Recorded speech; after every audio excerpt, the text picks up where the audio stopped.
Hello, everybody. Today we are talking to Adam Kee, CPA, tax preparer, and one of the foremost experts on the self-employed tax credit or the credits or sick and family leave. Adam, thank you so much for doing this with us today. I'm happy to be here, Ryan. I appreciate the opportunity. So, I hear that through your practice and some work that you have learned quite a bit about what America calls the self-employed tax credit, the credits for sick and family leave. Is that right? That's right, Ryan.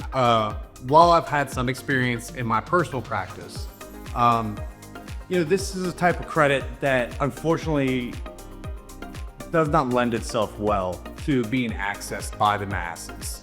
I mean, so as an accountant, let's talk about that's right. Because I deal with this too a lot in, let's say, the practice of law, right? Things change. A new case comes out, a new law comes out, and to me, it seems like as an accountant, new tax credits, new regs, new everything. So it's an ongoing practice. Is that fair? That's correct. And things come out all the time, and as with most credits, and this credit indeed, they favor the people who have the resources to know about them, that have the people that are equipped to apply for them, and just have the wherewithal in general to take advantage of these credits that are always being drafted. There's always new laws, always new events, and obviously coronavirus was a bit different. I have a little bit of experience. I have had a couple clients come and approach me about this, but most people just don't know about it.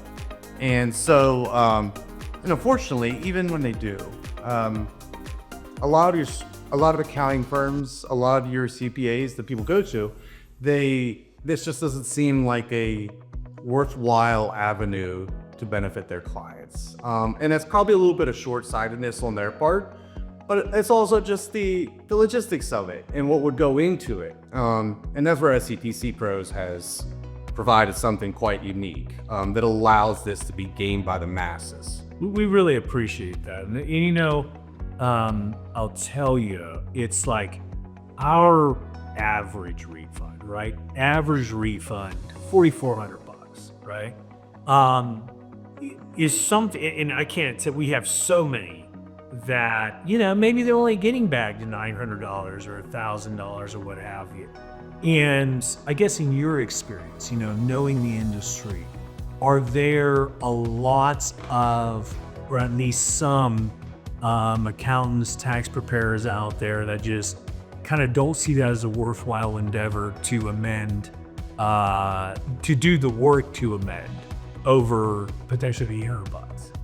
Absolutely. The reality is that even a barbing accountant is charging at least $100 an hour, and usually multiples of that. And so when you think about the time that would go into sitting down with a client and asking them the relevant questions and then pulling up their prior records and filling all this out. And don't forget, they're doing it on a smaller scale, so they don't get the expertise. They don't get the advantage of having a bunch of these. So each one takes some time. And therefore, if they're gonna get their client $600 or $700 and they believe it's gonna cost them $500 worth of time, often it's just something that they'll kind of advise against, I guess. Yeah, and I think that's a really good point, that you make. It's a lot of accountants or any profession, right?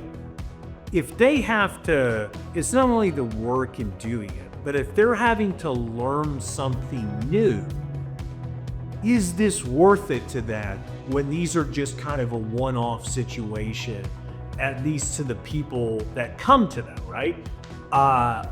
We know that they're not educating their customers about it, because if they did, they would have done it when they initially filed, right? So now after the fact, if it's a regular tax preparer, They're going to have to say, A, I missed something.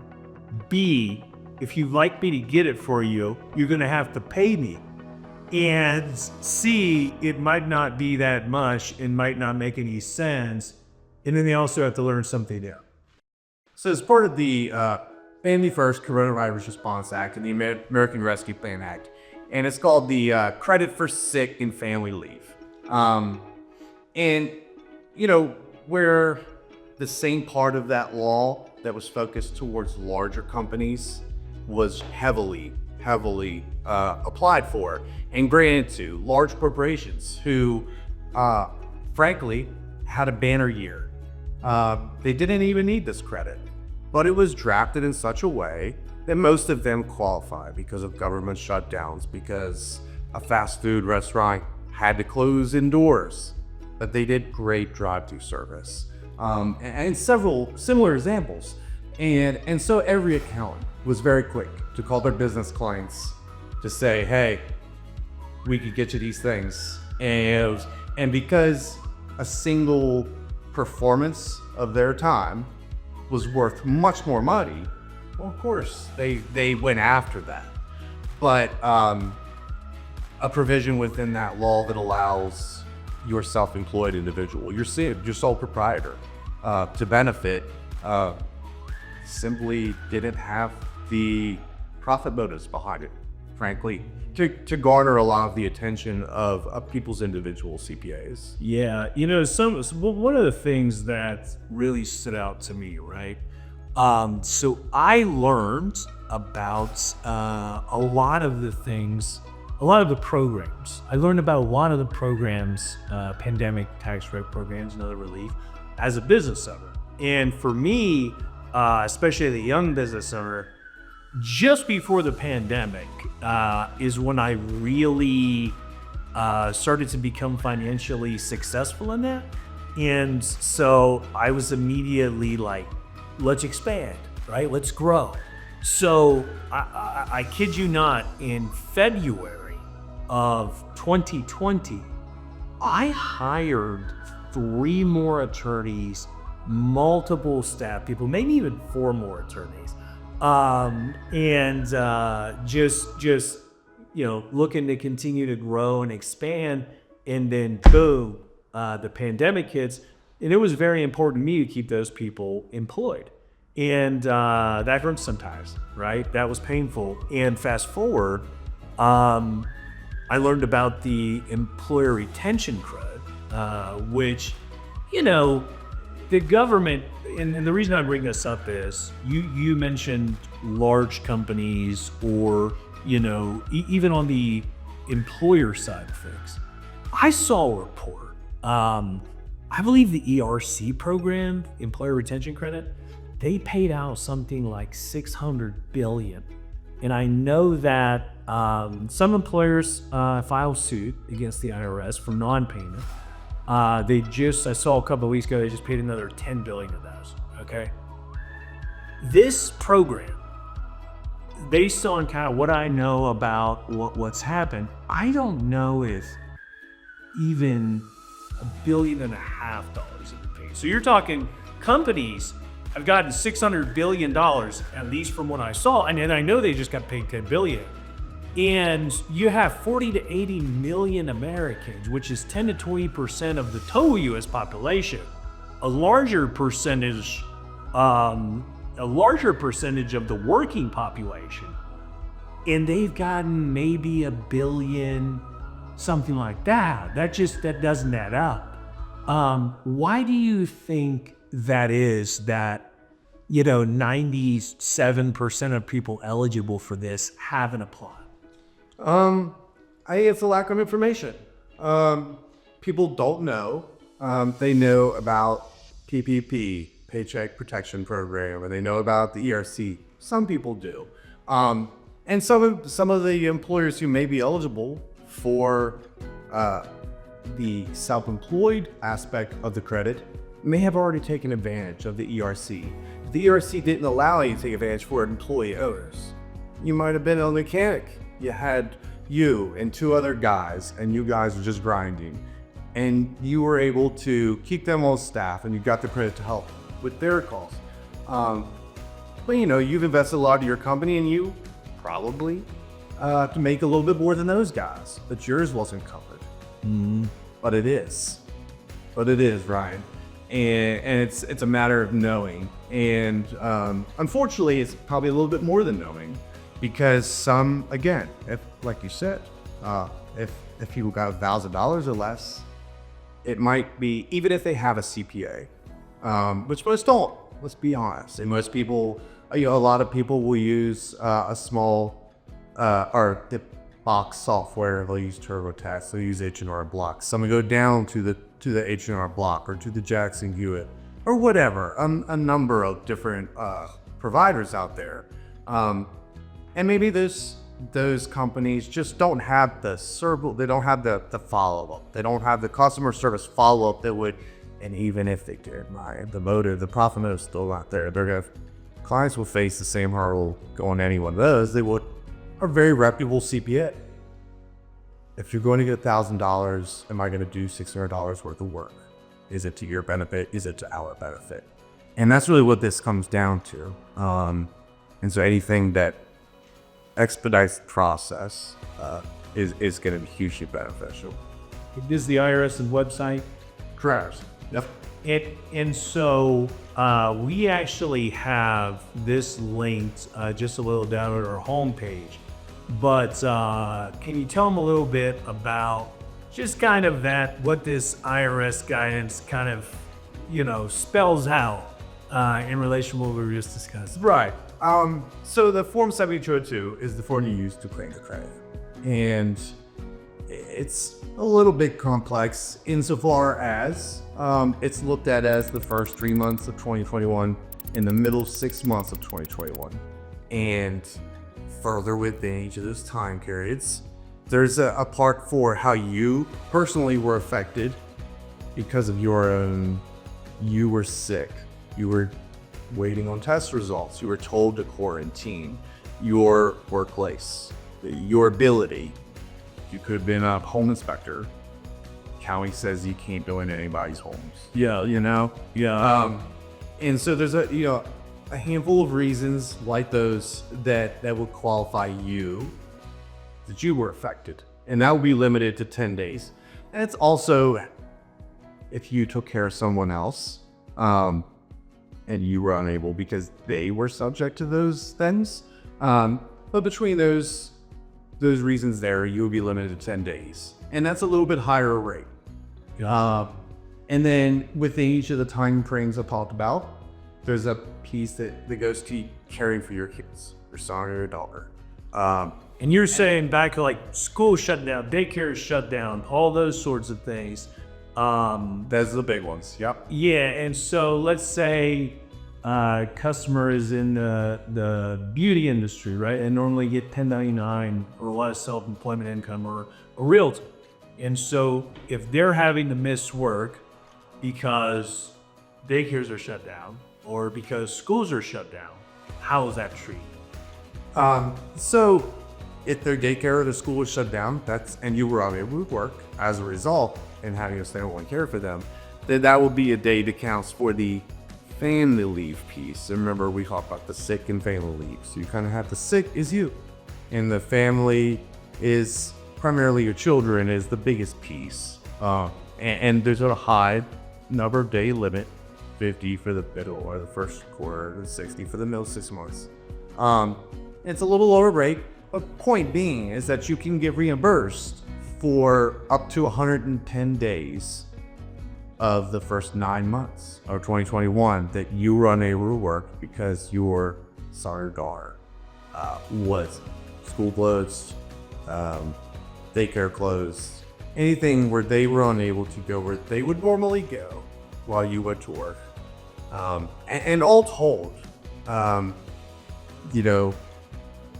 effectively, we're taking your income for the year and divides about 260 working days, and that's your daily rate. 10 days here, 50 here, 10 here, 60 here.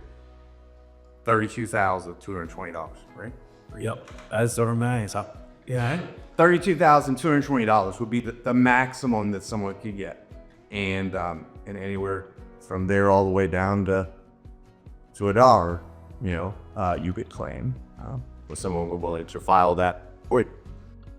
So, Adam, you've had the unique opportunity to see SETC Pros process kind of from the inside out. What do you see as some of the advantages with SETC Pros? It's accessible.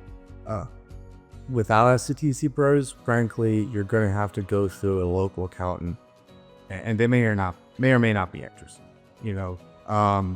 So it's accessible. Also, is the safety of it. A lot of these credit programs, PPP and ERC, were fraught with all kinds of fraud. There's been a lot of oversight, a lot of regulation, looking closely at that. And I believe that'll probably continue on for a number of years. One of the benefits of SETC Pros is bringing in the transparent data. We know this is verifiable, it's on record with the IRS, it's accurate.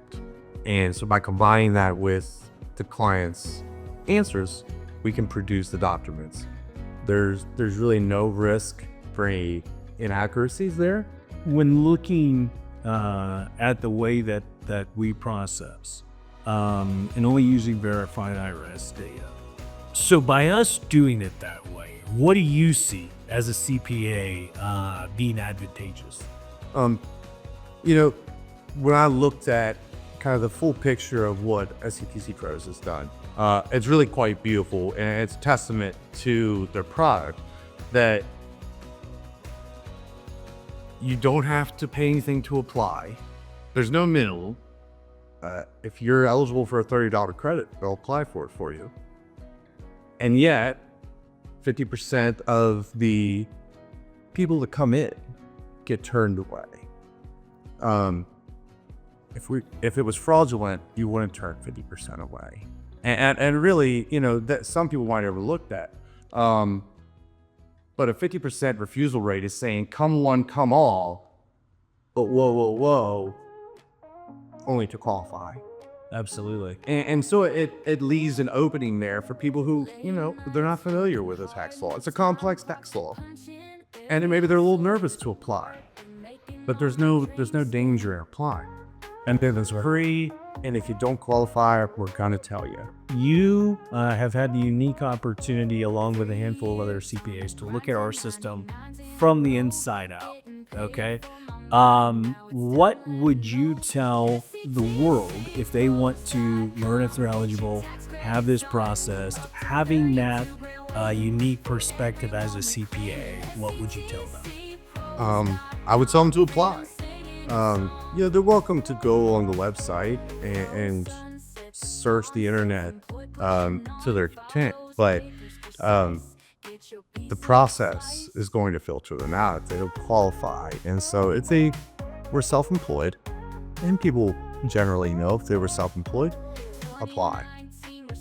Take the time, answer the questions, because really it's a pretty simple process. Once you get to the end, you give us authority to look at your tax returns. We can quickly determine if the income exists as a basis for your qualification. And then if you answered yes, I missed any days because of COVID, you qualify for something. And so really I would suggest applying, because your CPA is not going to come knock on your door and ask. No, well, this is, your ability to claim this return expires with the due date of this coming year's tax return. April 15th, 2025, you will no longer be able to apply, and nobody's going to come knocking on your door to apply in the next 5 months, except SETC Pros. Thanks, Adam. Thanks so much for your help today. You got it right. It's sad. Good to see you.